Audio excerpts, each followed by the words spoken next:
Hey everybody, so I am a big believer in setting up a digital presence online, at least if you want to make money as a creator or a business owner. E-commerce enthusiasts need to focus on stuff like that even more, because if your buyers don't have a central location to check out your products, you probably shouldn't quit your day job. There are quite a few platforms out there that can help you make a landing page or even a whole website that you can sell products from. Today, I'm going to be comparing Shopify and Squarespace. Their features and target market overlap quite a bit, so stay tuned to find out which platform comes out on top. First things first, what kind of pricing tiers do they offer? Right off the bat, I was super impressed about how affordable Squarespace was. The personal plan, which is the most affordable package, costs about $16 a month, or just north of your average Netflix subscription. For that low of a price, you can build a website of your own completely from scratch. But of course, we're trying to compare these platforms from an e-commerce perspective, so the personal plan might not be the right fit in that context. There's also a business plan that costs $23 a month, but I decided to go for the Commerce Basic, which is just a bit more expensive at $28 a month. This brings some useful e-commerce features to the table, and if they're not enough for you, there's also the Commerce Advanced plan for $52 a month. Now, I also should probably mention these prices are all for Squarespace's annual plan. Basically, if you pay for the whole year up front, you can get a steep discount, which is where the prices I mentioned came from.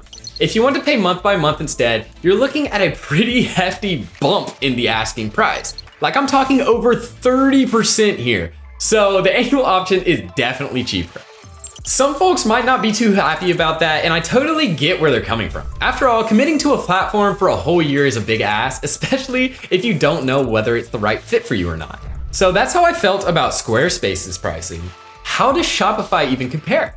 Well, to be honest, I was a bit intimidated when I saw their packages. I mean, there's a light package for $9 a month, but I seriously doubt anyone would go for that because it barely offers any good features. Basically, all you get for the $9 a month plan is a buy button on your website, which coincidentally might work if you're setting up a Squarespace site. But how do the rest of their pricing tiers stand on their own? Well, I feel like things start to get serious with the basic package, which costs $29 a month. That's a bit steeper than Squarespace's plans, but I still thought it was worth the price. That's mostly because of the features, which I'll get into right after I'm done discussing pricing. There's also the Shopify plan for $79 a month and an advanced plan for an eye-watering $299 per month. These are some expensive plans, alright, so I feel like Squarespace definitely won out in this category. I'm giving Squarespace a 5 out of 5 here, and Shopify gets a 3 out of 5 because it might be out of most people's budgets. But when we take a look at the features, this contest starts to get really interesting. There's one Shopify feature in particular that saved me from a major loss. I'm talking about that abandoned cart feature, baby. Basically, if a customer added a bunch of items to their cart and just left the site, you can make it so they get an automated email reminding them about their interrupted purchase. I was absolutely shocked about just how great this was for my conversion rate. All of a sudden, shoppers that almost hit the buy button came right back to complete their transaction. That also made me realize that shoppers that leave the site aren't necessarily a sign that you've done something wrong. People get distracted from all sorts of things, and sometimes they just need a gentle reminder to finish what they started. Squarespace does not offer a feature like that, which I thought was a real disappointment in my book. What it does offer though is still impressive. For starters, there are dozens of first-party applications that can help you push customers along that sales funnel. Just for example, I started using this Squarespace platform called Unfold, which made it super easy to embed social media posts into my website. We all know how important it is to market on social media, right? Well, with Unfold, you can create a nice little promotional ecosystem and get some cross traffic between your social media and your main website. There are also some email templates, although I personally found them to be a bit basic.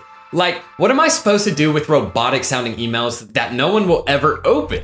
Don't get me wrong, it's a nice thought, but come on, Squarespace, you could do better than that. Now, the analytics tools were actually pretty decent. I was able to get an overview of my core web vitals like loading times and what have you. And since I sprung for the more advanced plan, I got some detailed analytics about traffic and engagement as well. But guys, I've just gotta say, Squarespace just doesn't hold a candle to Shopify in the analytics department. Apart from your basic core web vitals, you get e-commerce specific analytics that allow you to track customers, generate sales reports, and keep an eye on your profit margins. And product analytics is the most useful feature of all. It helped me see which products had the highest demand, so I was able to adjust my inventory accordingly. Before I figured out how to use this tool, I was always running out of the best-selling products, which meant customers were ending up going to my competitors instead. It's safe to say those buyers know they can trust me to have their favorite items in stock now, and it's really all thanks to Shopify at the end of the day. Finally, I have to talk about the SEO features. If you're looking to generate sales, it's absolutely essential that your store gets a high SERP ranking, and with Google's core algorithm update back in March, keyword stuffing's just not going to cut it anymore. You have to be way more strategic about where you place those keywords, and coming up with solid page titles and meta descriptions is absolutely crucial. The great thing about Shopify is that it can generate all of that for you. From what I saw, the titles and descriptions were already optimized for search engines. And let me tell you, that was a real big load off of my shoulder. I mean, you even get SEO audits and image optimization. So there really isn't a part of the SEO process you need to worry about if you go with the Shopify option. But to be fair, Squarespace has some SEO features too, but they're not nearly as advanced. You basically just get features like keyword checklists and other basic stuff like that, so no extra points there for Squarespace. I'm giving Squarespace a 3.5 out of 5 in the features department, and Shopify gets a full-blown 5 out of 5 for blowing me away. Okay, let's round things off by comparing the user experience before I make my final decision. There are no two ways about it, Shopify has made a seamless process for setting up your website. When I set up my account, I was asked a few questions about my type of business I wanted to run. Once the questions were answered, presto, my site was basically good to go, and I barely had to make any changes to it. On the other hand, Squarespace is a bit trickier to handle, especially if you want to use it to make an e-commerce store. There's an AI design feature that can make the process easier, but you don't get nearly as much powerful functions to add onto your site. On top of that, the templates aren't as good as I'd like them to be. And they definitely don't measure up to Shopify's super diverse set of templates as well.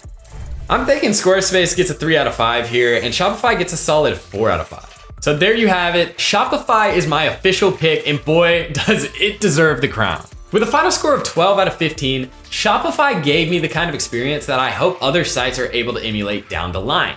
Sure, I had to dock a few points for the price, but when you take a look at the features, you'll realize it's well worth the money you're spending. As for Squarespace, I feel like its final score of 11.5 out of 15 shows just how close of a competition this was. The price is great, but it fell behind in terms of user experience and features. So keep that in mind if you decide to use it. Also, if you haven't signed up for Shopify just yet, you can use the link down below to get started with it. So what do you think? Was I too harsh on Squarespace, or is Shopify truly the e-commerce platform to rule them all? Let me know your thoughts. That's all I have for now, and I'll see you guys in the next one.